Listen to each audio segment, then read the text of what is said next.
ये कहानी एक ट्रक ड्राइवर की है जिसका नाम बलराम है। उसके साथ उसका एक खलासी भी है जिसका नाम शंभू है। अब मैं ये कहानी बलराम के नजरिए से सुनाता हूँ। मेरा नाम बलराम है और मैं एक ट्रक ड्राइवर हूँ। मुझे ट्रक चलाते लगभग 10 साल हो गए हैं। इन 10 सालों में मुझे ट्रक चलाने का काफी अच्छा अनुभव हो गया है। पहले मैं अकेले ही ट्रक चलाता था, लेकिन लंबे सफर के दौरान मुझे रास्ते में काफी मुश्किलों का सामना करना पड़ता था। जैसे कि ओह! ट्रक के बहुत से काम ऐसे होते हैं जिन्हें अकेले करना बहुत मुश्किल होता है। ओके। इसलिए मैंने अपने साथ एक खलासी रख लिया जिसका नाम शंभू है। शंभू काफी होशियार इंसान है और वो मेरे साथ लगभग 5 साल से है। इतने समय के बाद मैं उसे अपने छोटे भाई की तरह मानता हूँ। ओके। हर बार की तरह इस बार भी मैं अपने ट्रक को लेकर एक शहर से दूसरे शहर माल डिलीवर करने जा रहा था। मेरे ट्रक में कुछ ऐसा सामान था जिसे मुझे सुबह 12 बजे से पहले डिलीवर करना था। अब मैं और मेरा खलासी शंभू हम दोनों सफर पर निकल जाते हैं। हम तकरीबन दिन के 3 बजे माल लेकर निकल गए थे। अब हमें रास्ते पर चलते हुए लगभग 3 घंटे हो चुके थे। सफर अच्छा जा रहा था और मैं भी अपने ट्रक को काफी स्पीड से चला रहा था ताकि कल हम जल्दी से जल्दी अपनी मंजिल पर पहुंच जाएं। उसके बाद मैं और मेरा खलासी काफी बातें करते रहे और बातों बातों में कब रात हो गई पता ही नहीं चला। अब रात के 9 बज चुके थे कि तभी मेरा खलासी शंभू मुझसे कहता है, उस्ताद, बहुत भूख लगी है, क्यों ना खाना खा लिया जाए। तब मैंने शंभू से कहा, भूख तो मुझे भी लगी है, लेकिन अभी तो कोई ढाबा भी नजर नहीं आ रहा। जैसे ही कोई ढाबा दिखेगा मैं ब्रेक लगा दूंगा। तुम भी देखते रहना, अगर तुम्हें कोई ढाबा दिखे तो बता देना। दरअसल जिस साइड हम जा रहे थे उधर पहले मैं कभी नहीं गया था। उस वाली तरफ हम पहली बार जा रहे थे, इसलिए हमें ढाबों के बारे में ज्यादा पता नहीं था। अब हम चल ही रहे थे कि तभी मेरे खलासी शंभू ने जोर से कहा, वो देखो उस्ताद, उस तरफ एक ढाबा है, चलो वहां चलते हैं। तब मैंने ट्रक को स्लो किया और अपनी नजर उस तरफ की। मैंने भी उस ढाबे को देखा। तब मैंने अपने खलासी से कहा, ठीक है, चलो उस ढाबे पर चलते हैं। फिर मैंने अपने ट्रक को उस ढाबे की तरफ मोड़ा और ट्रक को ढाबे के बाहर लगा दिया। अब हम उस ढाबे में गए और फिर मैंने ढाबे वाले से खाना मांगा। फिर मैं और मेरा खलासी खाना खाने लगे। खाना खाने के बाद हमें काफी रात हो गई थी। ढाबे से निकलते निकलते लगभग 10 बजे से ऊपर का वक्त हो गया था। अब हम फिर से सफर पर निकल पड़े। अभी हमें ढाबे से निकले कुछ वक्त ही हुआ था कि मैंने देखा सामने गाड़ियों का लंबा जाम लगा हुआ था। तभी मेरा खलासी शंभू मुझसे कहता है, उस्ताद, आज तो बुरा फंसे, अब क्या करें। मैंने अपने ट्रक को हाईवे के साइड में रोक लिया और सोचने लगा कि क्या किया जाए। जाम काफी लंबा था, हो सकता है कि इसमें अगर फंस गए तो पूरी रात यहीं लग जाए, क्योंकि जाम में कुछ गाड़ियां रॉन्ग साइड से भी आ रही थीं। लगता है कि हाईवे की दूसरी लाइन में कुछ समस्या होगी, तभी वो गाड़ियां रॉन्ग साइड से आ रही थीं और उन गाड़ियों की वजह से अब जाम बहुत ज्यादा हो गया था। अब मैं और मेरा खलासी दोनों यही सोच रहे थे कि अब क्या किया जाए। अब तो शायद पूरी रात हाईवे पर ही बितानी पड़ेगी। अभी हम दोनों ये सोच ही रहे थे कि तभी मेरी नजर सामने की ओर एक ट्रक पर पड़ी जो जाम से निकलकर मेरी तरफ आ रहा था। अब वो जैसे ही मेरे करीब पहुंचने वाला था तभी मैंने उसे डिपर दिया, मतलब रुकने का इशारा किया, और फिर वो ट्रक बिल्कुल मेरे ट्रक के साथ में रुक गया। उसके रुकते ही मैंने उस दूसरे ट्रक ड्राइवर से पूछा, भाई साहब, इस जाम को खुलने में कितना वक्त लगेगा। तो वो ट्रक ड्राइवर मुझसे कहता है, आज रात को ये जाम मुश्किल ही खुलेगा, क्योंकि इसी हाईवे की दूसरी लाइन में एक ट्रक का एक्सीडेंट हो गया है और वो ट्रक उस हाईवे के बीचों बीच पलट गया है और उस ट्रक में बहुत ही भारी सामान था, वो भी पूरे हाईवे पर बिखर गया है, जिसकी वजह से पूरा हाईवे ब्लॉक हो गया है और उस तरफ की सारी गाड़ियां इस हाईवे की ओर आ गई हैं, जिसकी वजह से ये जाम काफी बड़ा हो गया है और मैं भी उस हाईवे की लाइन से निकलकर इस हाईवे पर आया हूं। अब मैं तो जैसे तैसे निकल गया, लेकिन मेरे पीछे बहुत सी गाड़ियां हैं जो कि फंस गई हैं और उन गाड़ियों के अलावा अभी भी उस ट्रक की वजह से दूसरी गाड़ियां भी इसी लाइन में आ रही हैं। तो आज तो आपका यहां से निकल पाना मुश्किल है। उसके मुंह से ये बात सुनकर हम दोनों ही अब सोचने लगे कि अब तो बुरी तरह फंसे। अब कल ये जो माल है इसका समय पर पहुंचना मुश्किल हो जाएगा। अभी मैं ये सोच ही रहा था कि तभी वो ट्रक ड्राइवर मुझसे कहता है, अगर आप चाहते हो कि आप इस जाम में न फंसकर अपना माल समय पर अपनी मंजिल पर पहुंचाओ तो एक रास्ता और भी है। आप चाहो तो वहां से जा सकते हो। तब मैंने थोड़ा खुश होकर उस ड्राइवर से कहा, हाँ उस्ताद, कौन सा रास्ता है? तो वो ट्रक ड्राइवर मुझसे कहता है, यहाँ से करीब 3 किलोमीटर दूर एक सड़क और है जो कि शॉर्टकट रास्ता है, और वो रास्ता आपको इस हाईवे की दूसरी तरफ ले जाएगा जहाँ से आप अपनी मंजिल पर जल्दी पहुँच जाओगे। रास्ता थोड़ा कच्चा है लेकिन आपका ट्रक आराम से निकल जाएगा। ये सुनकर तो मैं और खुश हो गया और सोचने लगा कि चलो अच्छा है, इस जाम में फंसने से अच्छा है कि क्यों ना उसी रास्ते से निकला जाए, और ऊपर से वो शॉर्टकट भी है तो कोई दिक्कत भी नहीं होगी। अभी मैं ये सोच ही रहा था कि तभी वो ड्राइवर मुझसे कहता है, लेकिन एक बात का ख्याल रखना, जब अपना ट्रक वहां से ले जाओगे तो रास्ते में गलती से भी अपना ट्रक मत रोकना, और अगर किसी इमरजेंसी के चलते रोक भी दो तो उतरना मत। रास्ते में जो भी दिखे उसे इग्नोर कर देना। जो भी मैंने आपको बोला है, इन बातों का ध्यान रखना।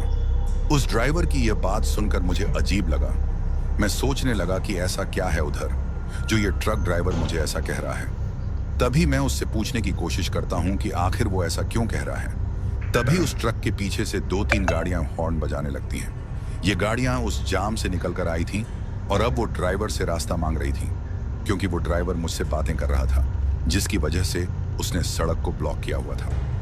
तभी वो ड्राइवर अपने ट्रक को थोड़ा धीरे चलाते हुए आगे ले जाते जाते मुझसे कहता है, उस्ताद जी, अगर आपको उस शॉर्टकट रास्ते से जाना है तो अपने ट्रक को मोड़ दो और मेरे ट्रक के पीछे पीछे लेकर आओ। मैं आपको वो रास्ता दिखा देता हूं ताकि आप वहां से निकल सको। उसके ऐसा कहने पर मैं अपना ट्रक उस हाईवे पर मोड़ देता हूं और फिर अपने ट्रक को उसके ट्रक के पीछे लगा देता हूं। अब आगे आगे उसका ट्रक और उसके पीछे मेरा ट्रक। लगभग 3 किलोमीटर चलने के बाद उसका ट्रक रुक जाता है और मुझे उस सड़क की ओर इशारा करता है जो उस हाईवे का शॉर्टकट था। फिर मैं उसे हॉर्न मारकर शुक्रिया करता हूं और उस शॉर्टकट रास्ते पर अपने ट्रक को लेकर निकल जाता हूं। अभी मैं उस हाईवे से उस रास्ते पर निकला ही था कि मुझे उस ड्राइवर की बातों पर ध्यान जाता है और मैं सोचता हूं कि आखिर उसने ऐसा क्यों कहा। तभी मेरा खलासी शंभू मुझसे कहता है, उस्ताद, उस ट्रक वाले ने हमें इस रास्ते पर सावधान रहने के लिए क्यों कहा होगा। तो मैं उससे कहता हूं, हो सकता है इस सड़क पर कहीं लुटेरे हों जो माल लूटने के फिराक में रहते हों, क्योंकि रात के समय वो कुछ भी कर सकते हैं, इसलिए उसने ऐसा कहा होगा। लेकिन तुम टेंशन मत करो, हम अपना ट्रक कहीं भी नहीं रोकेंगे। और फिर हम उस रास्ते पर आगे बढ़ गए। हमारे ट्रक के सिवा दूसरी कोई भी गाड़ी उस सड़क पर नहीं दिख रही थी। रास्ते की बात करूं तो वो सड़क काफी सुनसान थी और उसके इर्द गिर्द बहुत घना जंगल था। काला घना अंधेरा जो उस सड़क को और भी भयानक बना रहा था। हमारा ट्रक उस अंधेरे को अपनी हेडलाइट्स से चीरता हुआ अपनी मंजिल की ओर बढ़ रहा था। हमारे ट्रक की हेडलाइट्स के अलावा वहां कुछ भी दिखाई नहीं दे रहा था।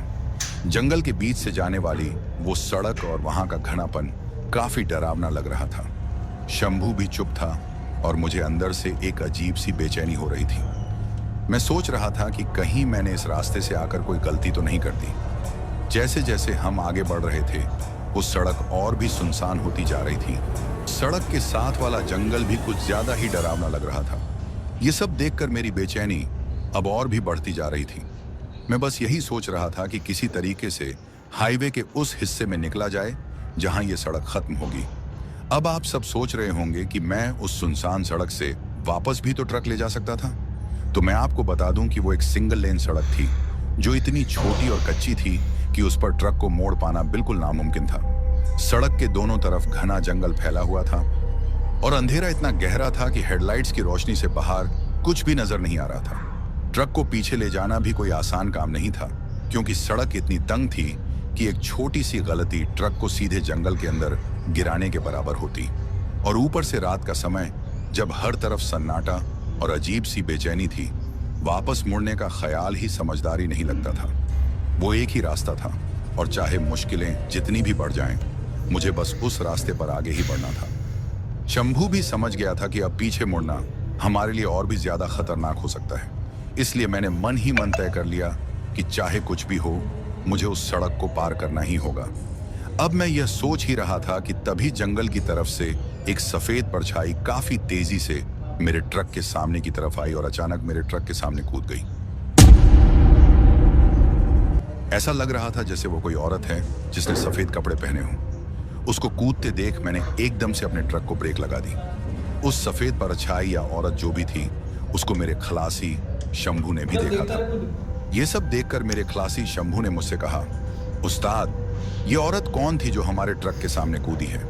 तभी मैं उससे कहता हूँ, पता नहीं ये कौन है, लेकिन तुम रुको, मैं देख कर आता हूँ कि उसको चोट तो नहीं लगी। और फिर मैं ट्रक का फाटक खोलने लगा। अब जैसे ही मैं ट्रक के बाहर जाने ही वाला था, तभी शंभू ने मुझसे कहा, उस्ताद, पागल हो गए हो क्या? मैंने उससे कहा, तुम ऐसा क्यों बोल रहे हो? तो तभी मेरे खलासी ने कहा, उस्ताद, याद है उस ट्रक ड्राइवर ने हमसे क्या कहा था कि रास्ते में कुछ भी दिखे उसको नजरअंदाज कर देना और अपना ट्रक मत रोकना, और अगर रोको भी तो बाहर मत निकलना। हो सकता है हमें फंसाने की ये कोई साजिश हो लुटेरों की। तभी मैं मेरे खलासी शंभू से कहता हूँ, तुम बिल्कुल सही कह रहे हो सकता है कि हमें फंसाने की ही कोई साजिश हो। फिर शंभू मुझसे कहता है, उस्ताद, खुद ही सोचो कि कोई औरत अचानक से जंगल से आके हमारे ट्रक के सामने क्यों कूदेगी, ताकि हम लोग अपना ट्रक रोक लें और उसकी मदद के लिए ट्रक से बाहर निकलें, और जैसे ही हम बाहर निकलेंगे उसके साथ ही हम पर हमला कर देंगे और सब लूट के चले जाएंगे। उसकी ये बात सुनकर मुझे भी अब पूरा यकीन हो गया था कि वो सही कह रहा है। फिर शंभू ने कहा, उस्ताद, जितनी जल्दी हो सके यहाँ से निकलो। फिर मैंने अपना ट्रक स्टार्ट किया और हम वहाँ से निकल गए। अब जैसे ही हम वहाँ से निकले, मैंने अपने ट्रक के रियर मिरर में देखा तो मुझे उस जगह कोई औरत नजर नहीं आई। फिर मैंने अपने खलासी से कहा, बड़ी अजीब बात है, उस जगह तो कोई नहीं है जहाँ हमने ट्रक को रोका था। फिर शंभू ने मुझसे कहा, हो सकता है उस्ताद हमारा वहम हो, लेकिन मैं मन ही मन सोचने लगा कि एक आदमी को वहम हो सकता है, दो आदमी को कैसे वहम हो सकता है। फिर मैंने इस बात को नजरअंदाज किया और आगे ट्रक को लेकर चला गया। अब मेरा खलासी शंभू मुझसे कहता है, उस्ताद, ये सड़क तो खत्म ही नहीं हो रही, अभी कितना टाइम हमें ऐसे और चलना होगा। तो मैं अपने खलासी शंभू से कहता हूँ, वो तो मुझे भी नहीं पता कि ये सड़क कब खत्म होगी, लेकिन हमको चलते रहना चाहिए। अब हम कुछ कर भी तो नहीं सकते सिवाय चलने के। अभी हम दोनों बातें ही कर रहे थे कि तभी अचानक हमें सड़क के किनारे एक आदमी दिखा, जो कि दिखने में 60 से 70 साल के बीच का होगा। उसने सफेद धोती और लाल रंग का कुर्ता पहना था और उसके कंधे पर एक पोटली दिख रही थी। दिखने में वो मुझे पंडित की तरह लग रहा था और वो हमसे लिफ्ट मांग रहा था। तभी मेरे खलासी शंभू मुझसे कहता है, उस्ताद, ये इतनी रात को कौन आदमी है जो हमसे लिफ्ट मांग रहा है? दिखने में तो कोई भला आदमी लग रहा है। क्या बोलते हो उस्ताद, इसकी मदद करें या नहीं? फिर वो मुझसे ये भी कहता है, याद है ना उस्ताद, ट्रक ड्राइवर ने हमसे क्या कहा था कि हमको रास्ते में जो भी दिखे उसे नजरअंदाज करते जाना है। मैं थोड़ी देर रुका और सोचने लगा कि क्या ये आदमी सच में मदद के लायक है भी, या फिर ये भी किसी साजिश का हिस्सा हो सकता है। फिर मैंने शंभू से कहा, हो सकता है ये आदमी यहीं आसपास के किसी इलाके का हो और इसे इस रास्ते के बारे में पता हो। शायद ये बता सके कि इस सड़क से हाईवे तक पहुंचने में कितना समय लगेगा। हम इस आदमी से आगे का रास्ता भी पूछ लेंगे, और अगर ये कोई लुटेरा हुआ तो भी हम दो आदमी हैं, ये हमारा कुछ नहीं कर पाएगा। ये बात सुनकर मेरा खलासी भी मान गया और बोला, ठीक है उस्ताद, हम इसे लिफ्ट दे देते हैं, हो सकता है हमारी मदद ही हो जाए। फिर मैंने अपने ट्रक को उस आदमी के पास ले लिया। वो आदमी ट्रक के करीब आकर बोला, बेटा, मेरा गांव यहाँ से थोड़ा आगे है, अगर आप मुझे लिफ्ट देंगे तो आपकी बड़ी मेहरबानी होगी। मैंने कहा, कोई बात नहीं बाबा, आप आ जाइए। वो ट्रक का फाटक खोलकर केबिन में आ गया और हम आगे की ओर चल पड़े। तभी मेरा खलासी शंभू उस आदमी से पूछने लगा, आप इतनी सुनसान जगह पर, वो भी इतनी रात में, क्या कर रहे थे? वो आदमी बोला, बेटा, मैं एक पंडित हूँ, किसी काम से यहाँ पास के एक गांव में गया हुआ था, मुझे हवन कराने के लिए बुलाया गया था और मैं वहीं से आ रहा हूँ। मैंने कहा, पंडित जी, आप इतनी रात को वहां रुक भी तो सकते थे, आपको इतना जरूरी क्या काम था जो आपको रात में ही निकलना पड़ा? पंडित ने कहा, ऐसा नहीं है कि मैं वहां रुक नहीं सकता था, जहां मैंने हवन किया वहां के लोग भी मुझे रोकने की कोशिश कर रहे थे कि आज रात यहीं रुक जाओ, सुबह चले जाना, लेकिन मेरी बीवी की तबीयत बहुत खराब चल रही है। मैंने उससे कहा था कि मैं जल्दी घर आ जाऊंगा, लेकिन आज के काम में बहुत ज्यादा समय लग गया।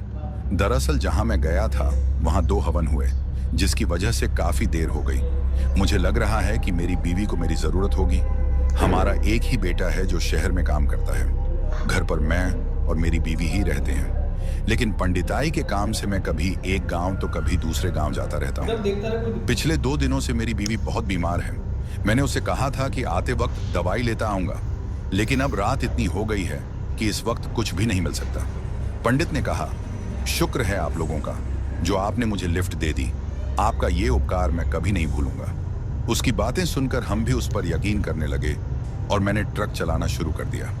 अभी कुछ ही समय हुआ था कि मैंने देखा वो पंडित कुछ अजीब तरीके से ट्रक के सामने की ओर तो कभी ट्रक की साइड वाली खिड़की की ओर बार बार देख रहा था, मानो वो डरा हुआ लग रहा हो। तभी अचानक से उस पंडित ने कहा, बेटा सामने एक मोड़ आएगा, वहां से जितनी जल्दी हो सके निकल जाना, भूलकर भी ट्रक मत रोकना, और अगर कुछ भी दिखे तो घबराना मत। उसकी ये बात सुनकर मेरे दिल की धड़कन तेज हो गई। मैं सोचने लगा कि पंडित ऐसा क्यों बोल रहा है। अब मैं उससे इस बारे में पूछने ही वाला था कि मेरा ट्रक उस मोड़ के करीब पहुंच गया। मैंने अपनी ट्रक की स्पीड कम करने की बजाय थोड़ी तेज कर दी। ज्यादा तेज भी नहीं कर सकता था क्योंकि मेरे ट्रक में जो माल था वह काफी भारी था। अगर ज्यादा तेजी की तो ट्रक पलट भी सकता था, इसलिए मैंने ट्रक की गति उसके भार के मुताबिक ही बढ़ाई। अब जैसे ही वो मोड़ आया, मैंने ट्रक को काफी तेजी से वहां से निकाला, और जैसे ही मेरा ट्रक उस मोड़ से आगे बढ़ा, अचानक मेरे ट्रक के सामने सड़क के बीचों बीच एक औरत खड़ी दिखाई दी। उसने सफेद रंग के कपड़े पहने हुए थे। उसे देखकर मैंने तुरंत ब्रेक लगा दी। ब्रेक लगाते ही मुझे, मेरे खलासी और उस पंडित को जोर का झटका लगा, क्योंकि ट्रक तेज रफ्तार में था और अचानक ब्रेक लगाने के कारण झटका लगा। जैसे ही ट्रक रुका, मैंने देखा कि सामने की तरफ जो औरत थी उसका मुंह हमारी तरफ था। उसने सफेद कपड़े पहने हुए थे जो काफी गंदे और फटे पुराने लग रहे थे। उसके बाल बहुत लंबे थे जो उसके चेहरे को ढके हुए थे, जिसकी वजह से उसका चेहरा साफ नहीं दिख रहा था। तभी मेरा खलासी शंभू मुझसे बोला, उस्ताद ये तो वही औरत है जो कुछ देर पहले हमारे ट्रक के सामने कूदी थी, लेकिन उस्ताद ये इतनी जल्दी यहाँ तक कैसे पहुँच गई? मैंने कहा, हो सकता है ये कोई दूसरी औरत हो, शायद पागल हो, क्योंकि इसके कपड़ों से तो यही लगता है कि ये काफी पुराने हैं, और इसकी हालत देखकर भी यही लग रहा है। हो सकता है ये दिमाग से पागल हो। मैं ये इसलिए कह रहा था क्योंकि मैं भूत प्रेतों पर ज्यादा यकीन नहीं करता था, इसलिए मैंने इस बात पर ज्यादा ध्यान नहीं दिया। अभी मैं और मेरा खलासी यही बातें कर रहे थे कि अचानक पंडित घबराते हुए बोला, जिस बात का डर था वही हो रहा है। अब उस पंडित के चेहरे पर पसीने की बूंदें साफ दिख रही थीं। उसकी आंखों में एक अजीब सा डर था जो अब हमें भी अंदर तक झकझोर रहा था। उसकी हालत देखकर लग रहा था कि वो हमसे कुछ कहना तो चाहता है, लेकिन डर के मारे खुलकर कह नहीं पा रहा है। तभी मेरा खलासी उस पंडित से पूछता है, पंडित जी आप ऐसा क्यों बोल रहे हो कि जिस बात का डर था वही हो रहा है? तो पंडित जी थोड़ी हिम्मत करके बोलते हैं, ये जो सामने तुम्हें औरत नजर आ रही है ये कोई पागल नहीं है, बल्कि ये एक चुड़ैल है, और ये देखने में भी काफी खौफनाक है। इसने आज तक न जाने कितने इंसानों को अपना शिकार बनाकर मार डाला है और फिर उनके शरीर को बड़ी बेरहमी से खा जाती है। अब पंडित जी की इस बात को सुनकर हमारी हालत खराब हो गई और हम दोनों डर के मारे कांपने लगे। इसके बाद पंडित जी कहते हैं कि मैं हर जगह अपने पंडित वाले काम के लिए जाता हूँ, लेकिन इस इलाके की तरफ कभी नहीं आता। यहीं पीछे जहां से तुम लोगों ने मुझे लिफ्ट दी, वहां थोड़ी ऊपर की ओर मेरा एक मित्र रहता है। उसके काफी बार बुलाने पर भी मैं यहां आने को तैयार नहीं हुआ, क्योंकि मुझे पता था कि इस रास्ते पर उस चुड़ैल का बहुत आतंक है। लेकिन फिर मेरे उस मित्र ने मुझे बहुत मजबूर किया, जिसकी वजह से मुझे यहाँ हवन के लिए आना पड़ा। लेकिन मैं ये सोचकर आया था कि मैं अपना काम खत्म करके वहां से दिन के उजाले में ही निकल जाऊंगा। फिर मेरे मित्र के छोटे भाई ने भी मुझे उसके लिए हवन करने को कहा और मैं मना नहीं कर पाया। इस वजह से मुझे वहां देर हो गई। उन लोगों को भी इस चुड़ैल के बारे में पता था, तभी वो लोग मुझे रोकने की काफी कोशिश कर रहे थे। जैसे ही रात होती है, उस गांव के लोग अपने घरों से बाहर निकलना बंद कर देते हैं। लेकिन मेरी पत्नी की तबीयत ज्यादा खराब होने के कारण मुझे मजबूरन आना पड़ा, और अब मैं जल्दी जल्दी वहां से हाईवे की तरफ ही आ रहा था, जहां से तुमने शॉर्टकट पकड़ा था। तभी मुझे तुम्हारा ये ट्रक दिखा और मैंने तुमसे लिफ्ट मांगी। मैंने भी सोचा कि शायद हम 3 लोगों को इसका सामना नहीं करना पड़ेगा, लेकिन आज जिस बात का डर था वही हुआ। उसकी ये बातें सुनकर मेरे खलासी शंभू के चेहरे से भी पसीना बह रहा था और मेरी भी हालत खराब हो रही थी। अब पंडित जी हमसे ये बात कह ही रहे थे कि अचानक से मेरे खलासी ने जोर से कहा, उस्ताद वो देखो, ये औरत तो अब हमारी तरफ ही आ रही है। उसकी ये बात सुनकर मैंने भी सड़क की तरफ देखा और सच में ही वो औरत हमारी ही तरफ आ रही थी। तभी मैंने ट्रक को बैक गियर में किया और ट्रक को पीछे की ओर करने लगा, लेकिन मैं जितना अपने ट्रक को पीछे कर रहा था वो उतना ही हमारी ओर बढ़ रही थी। अब मैं अपने ट्रक को ज्यादा पीछे भी नहीं कर सकता था, क्योंकि पीछे की ओर काफी बड़ी खाई थी और वो बड़ा मोड़ भी था, जहां से मैंने अपने ट्रक को काफी तेजी से निकाला था। अब मैंने अपने ट्रक को रोक लिया और वो औरत अभी भी हमारे ट्रक की तरफ ही आ रही थी। अब हमारे ट्रक और उसके बीच का फासला सिर्फ 10 से 15 फीट का ही बचा था और हमारी हालत बिगड़ती जा रही थी। तभी पंडित जी ने अपनी पोटली में हाथ डाला और उसमें से एक माला निकाली और उसे ट्रक के डैशबोर्ड पर रख दिया। माला के डैशबोर्ड पर रखते ही वो औरत वहीं रुक गई और जोर से घुर्राने लगी। और फिर हमने कुछ ऐसा देखा जिसे देखकर हमारी हालत बहुत खराब हो गई। वो मंजर इतना खौफनाक था कि कोई भी देखे तो उसे हार्ट अटैक आ जाए। दरअसल हमने देखा कि उस औरत का जो रूप था वो बदल रहा था। उसने अपने चेहरे को ऊपर की तरफ किया, जिसके कारण अब हम उसे अपने ट्रक की हेडलाइट से पूरी तरह देख सकते थे। हमने देखा उसकी आंखें बहुत भयानक दिख रही थी, जैसे उसकी आंखों में किसी ने आग से भरे अंगारे रख दिए हों। उसका चेहरा काफी अजीब सा था। पूरे चेहरे पर झुर्रियां थीं और काफी बड़े बड़े भयानक दांत जो कि उसके होंठों से बाहर की तरफ दिख रहे थे। उसके लंबे लंबे नाखून थे, जिन्हें देखकर ऐसा लग रहा था कि मानो उन्हें किसी को चीरने का इंतजार हो। और उसके लंबे लंबे बाल जो अब बिल्कुल सफेद हो चुके थे और काफी भयानक नजर आ रहे थे। ऐसा लग रहा था कि मानो सामने हमारी मौत खड़ी हो। ऐसा नजारा देखकर मेरी और मेरे खलासी शंभू की हालत खराब हो चुकी थी, लेकिन वो पंडित जी अभी भी अपनी आंखें बंद करके कुछ मंत्र उच्चारण कर रहे थे। और फिर अचानक से वो औरत जोर से चीखती है।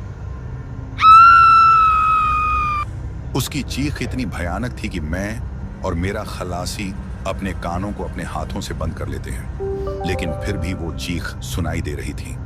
अब उसकी चीख रुक जाती है और वो फिर से हमारे पास आने की कोशिश करती है, लेकिन न जाने कौन सी शक्ति उसे हमारी तरफ आने से रोक रही थी। ऐसा लग रहा था जैसे उसे कोई पीछे की ओर खींच रहा हो। पंडित जी अभी भी आंखें बंद करके मंत्र उच्चारण कर रहे थे। तभी वो चुड़ैल हमारे नजरों के सामने से धुएं की तरह गायब हो रही थी और फिर पूरी तरह से गायब हो गई। लेकिन खतरा अभी खत्म नहीं हुआ था, ये तो अभी शुरुआत थी। तभी पंडित जी कहते हैं, जितनी जल्दी हो सके यहां से निकलो, खतरा अभी कम नहीं हुआ, वो फिर से आएगी, इतनी आसानी से हमें जाने नहीं देगी। पंडित की बात सुनकर मैं अपने ट्रक को वहां से काफी तेजी से निकालता हूं और हम आगे की ओर बढ़ जाते हैं। अभी हमको आगे की तरफ जाते हुए कुछ ही वक्त हुआ था कि मैंने कुछ ऐसा देखा जिसे देखकर मेरी हालत फिर से खराब हो गई। दरअसल मैंने देखा कि वो जो चुड़ैल हमने कुछ देर पहले अपने ट्रक के सामने देखी थी, वो फिर से मेरे चलते ट्रक के पीछे काफी तेजी से हवा में उड़ते हुए दिखाई दे रही है। ये बात मैंने अपने खलासी को बताई और फिर वो भी डर के मारे कांपने लगा। फिर मेरे खलासी ने मुझसे कहा, उस्ताद अब हम बच नहीं सकते, ये चुड़ैल हमें जिंदा ही खा जाएगी, आप ट्रक की स्पीड और तेज करो। मेरा ट्रक तो पहले से ही तेज था, लेकिन उसको और ज्यादा तेज करना खतरे से खाली भी नहीं था, क्योंकि रास्ता काफी कच्चा था और सड़क में गड्ढे भी थे, जिसकी वजह से मेरा ट्रक काफी उछल रहा था और ज्यादा शोर भी कर रहा था। अब वो चुड़ैल मेरे ट्रक के साथ साथ ही उड़ रही थी और फिर मेरे ट्रक की खिड़की के पास आकर जोर से हंसने लगी। उसकी हंसी काफी डरावनी थी। फिर थोड़ी देर हंसने के बाद वो गुस्से में बोलने लगी, सुन बे पंडित, तू जितनी भी कोशिश कर ले, इनको मेरे हाथों से बचा नहीं सकता। आज तो मैं इनको यहाँ से जिंदा वापस नहीं जाने दूंगी और तुझे भी नहीं छोड़ूंगी। ये सब कहकर वो फिर से हंसने लगी। ये सब सुनकर मेरी हालत और ज्यादा खराब हो गई। अब डर के कारण मेरा कंट्रोल ट्रक से हट रहा था। ऐसा लग रहा था कि अब मैं ज्यादा देर तक ट्रक नहीं चला पाऊंगा। ट्रक या तो किसी खाई में गिरेगा या फिर किसी पेड़ से टकरा जाएगा। यह सोचते ही मेरे मन में डर और बढ़ गया। तभी पंडित जी ने मुझे हिम्मत देते हुए कहा, देख बेटा, तू इसकी तरफ ध्यान मत दे और अपने ट्रक को बिना रोके भगाता जा, क्योंकि जब तक मैं तुम्हारे साथ हूं ये तेरा कुछ भी नहीं कर सकती।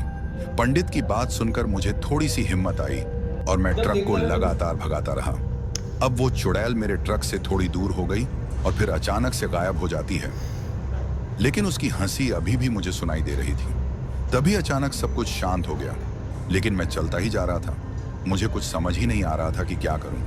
तभी मुझे सामने सड़क की तरफ बीच में कुछ सफेद परछाइयां दिखाई देने लगीं। थोड़ा ज्यादा करीब आते ही मैंने देखा कि सड़क के बीच में 8 से 10 औरतें खड़ी हैं। तभी पंडित जी बोले, कुछ भी हो, ट्रक को मत रोकना, ये सब छलावा है। मैंने पंडित जी की बात मानी और वैसा ही किया। जैसे ही मैं उनके पास पहुंचा, मैंने अपना ट्रक उनके ऊपर चढ़ा दिया और मैं आगे की तरफ निकल गया।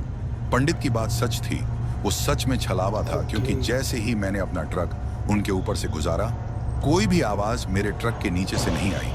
अब मैं सिर्फ एक ही बात सोच रहा था कि किसी भी तरीके से मैं इस रास्ते से बाहर निकल जाऊं और उस हाईवे को ढूंढ लूं जहां ये रास्ता खत्म हो जाए। अब मैं काफी तेजी से अपने ट्रक को भगाने लगा, लेकिन अचानक से मेरा ट्रक झटके देने लगा और बिना किसी कारण सड़क के बीचों बीच रुक गया। तभी मेरा खलासी कहता है, उस्ताद, अब ट्रक किस लिए रोका आपने? तो मैंने उससे कहा, मैंने अपना ट्रक नहीं रोका, बल्कि ये खुद ही रुक गया है। अब हमारा ट्रक उस सुनसान सड़क पर बिल्कुल अकेला खड़ा था और सड़क के साथ वाला जंगल भी बिल्कुल शांत था। तभी मैं अपने ट्रक को फिर से स्टार्ट करने की कोशिश करता हूँ, लेकिन ट्रक स्टार्ट नहीं होता। और फिर मैं कहता हूँ, हो सकता है ट्रक में कोई खराबी आ गई हो, हमें बाहर निकल कर देखना होगा। तभी वो पंडित मुझसे कहता है, ऐसी गलती भूल कर भी मत करना, ट्रक से बाहर मत निकलना, क्योंकि वो चाहती है कि हम ट्रक से बाहर निकलें और वो हमें मार डाले। तभी मेरा खलासी शंभू उस पंडित से कहता है, पंडित जी, लेकिन हम इस ट्रक में भी तो सुरक्षित नहीं हैं। अभी हम ये बात कर ही रहे थे कि वो हंसी फिर से हमें सुनाई देती है और अचानक से वो चुड़ैल हमारे ट्रक के सामने फिर से आ जाती है और इस बार वो और भी भयानक थी। फिर वो चुड़ैल हमारी ओर काफी तेजी से आती है और कुछ ही पलों में हवा में उड़ती हुई हमारे ट्रक के बोनट पर चढ़ जाती है और फिर अपने तेज नाखूनों से ट्रक के सामने के शीशे को खरोंचती हुई उसे तोड़ने की कोशिश करती है। अब जब वो ऐसा कर रही थी, मैं और मेरा खलासी काफी जोरों से ट्रक के अंदर चीख रहे थे, क्योंकि हमें पता था कि अब हमारी मौत हमारे सामने है। हमारी मौत के बीच सिर्फ ये ट्रक का शीशा ही बचा हुआ था और अब ये शीशा भी टूटने की कगार पर था। मेरा खलासी शंभू, जो पहले ही काफी घबराया हुआ था, जोर से बोला, पंडित जी, ये शीशा अगर टूट गया तो हमारा क्या होगा? पंडित जी ने अपनी माला को और जोर से पकड़कर मंत्र जाप शुरू कर दिया। वो चुड़ैल जो अब ट्रक के बोनट पर खड़ी थी, हमें घूर रही थी। उसकी आंखें बिल्कुल लाल हो चुकी थीं और चेहरा इतना भयानक था कि उसकी तरफ देखना भी मुश्किल हो रहा था। तभी उसने अपने तेज नाखूनों से शीशे को और जोर से खरोंचने की कोशिश की और एक जोरदार आवाज के साथ शीशा अंदर से क्रैक कर गया। मैंने और शंभू ने एक साथ चीख मारी। अब पंडित जी ने रुद्राक्ष की माला को पकड़ा और जोर जोर से मंत्र उच्चारण करने लगे। फिर उन्होंने वो माला उस शीशे की तरफ दिखाई जहां वो चुड़ैल खड़ी थी। तभी एक जोरदार आवाज आई जो कि उस चुड़ैल की थी। फिर वह चुड़ैल ट्रक से नीचे कूद गई। तभी मेरा खलासी मुझसे बोला, उस्ताद, ट्रक स्टार्ट करो और भगाओ यहां से। मैंने ट्रक को स्टार्ट करने की कोशिश की, लेकिन ट्रक स्टार्ट हो ही नहीं रहा था। मैंने 2-3 बार कोशिश की, लेकिन ट्रक स्टार्ट होने का नाम ही नहीं ले रहा था। अब हम ज्यादा ही डर गए थे। तभी पंडित जी बोले, वो इतनी आसानी से हमें जाने नहीं देगी। फिर उन्होंने अपनी पोटली से सिंदूर और गंगा जल निकाला और हमसे बोले, डरो मत, हिम्मत से काम लो। और फिर कहने लगे, तुम ट्रक में ही रहना, गलती से भी बाहर मत निकलना। ऐसा कहते ही वो ट्रक से बाहर जाने लगे। तभी मेरे खलासी शंभू ने पंडित जी का हाथ पकड़ा और कहा, पंडित जी, आप कहाँ जा रहे हो? आप भी बाहर मत निकलो, बाहर आपकी जान को खतरा हो सकता है। पंडित जी ने शंभू से कहा, जब तक मेरे पास ये माला है वो मेरा कुछ भी नहीं बिगाड़ सकती। ऐसा कहकर वो बाहर की ओर चले गए। अब हम दोनों डर के मारे ट्रक के अंदर एक दूसरे को पकड़कर कांप रहे थे। मैंने पंडित जी को देखा, जो ट्रक के बाहर सिंदूर से मेरे ट्रक पर कुछ निशान बना रहे थे और साथ में मंत्र उच्चारण भी कर रहे थे। उन्होंने उस सिंदूर को ट्रक के चारों तरफ लगाया और फिर गंगा जल का भी छिड़काव किया। अब वो ऐसा कर ही रहे थे कि अचानक मैंने फिर से उस चुड़ैल को देखा, लेकिन इस बार वो ट्रक की पिछली साइड में दिख रही थी। उसे मैंने अपने रियर मिरर में देखा और फिर जोर से कहा, पंडित जी वो देखो, वो चुड़ैल हमारे ट्रक के पीछे है। मेरी बात सुनकर पंडित जी एकदम से ट्रक के पीछे की ओर चले गए। अब जैसे ही वो पीछे गए, मैंने देखा कि चुड़ैल काफी गुस्से से घुर्रा रही थी। तभी पंडित जी ने उसकी ओर गंगा जल फेंक दिया। गंगा जल पड़ते ही वो जोर जोर से चीखने लगी। उसकी चीखों से ऐसा लग रहा था जैसे वो बहुत तकलीफ में हो, और फिर वो जमीन पर गिर गई। उसके जमीन पर गिरते ही पंडित जी ने सिंदूर भी उस पर फेंक दिया और जोर जोर से मंत्र पढ़ने लगे।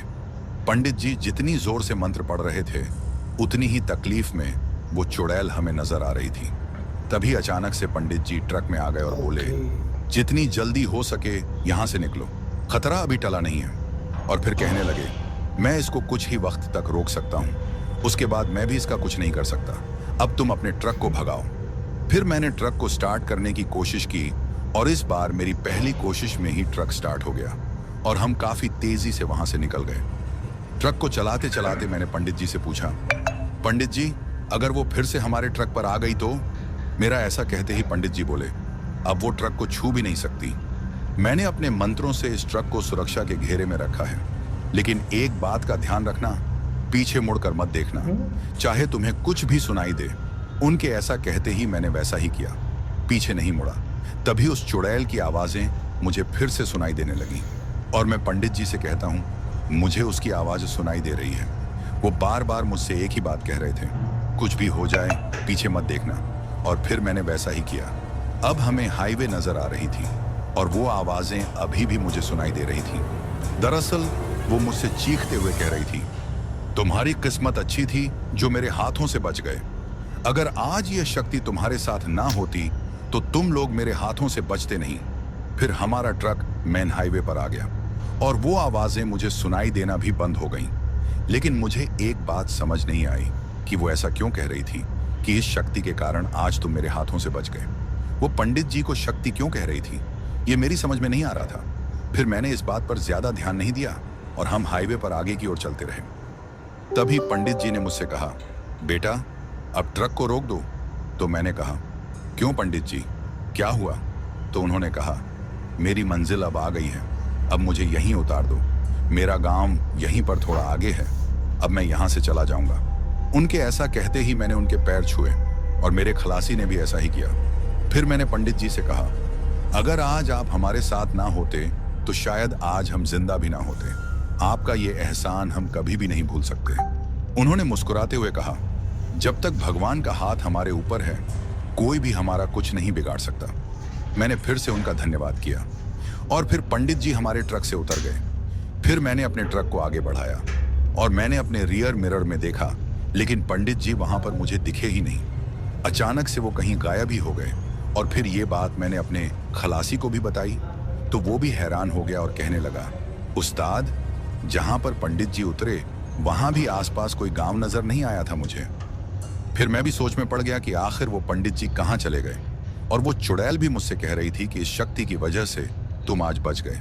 खैर जो भी हो, इस बात का मुझे पूरा पता नहीं कि वो पंडित जी एक आम इंसान थे या फिर भगवान की कोई भेजी हुई शक्ति। जो भी हो, लेकिन अगर आज वो ना होते तो शायद आप लोगों तक मेरी यह कहानी ना पहुंचती। उसके बाद हम अपने सफर की ओर निकल गए और तब से कसम खा ली कि चाहे पूरी रात जाम में लग जाए, लेकिन कभी शॉर्टकट नहीं लेंगे। तो दोस्तों, कैसी लगी हमारी यह कहानी आप लोगों को?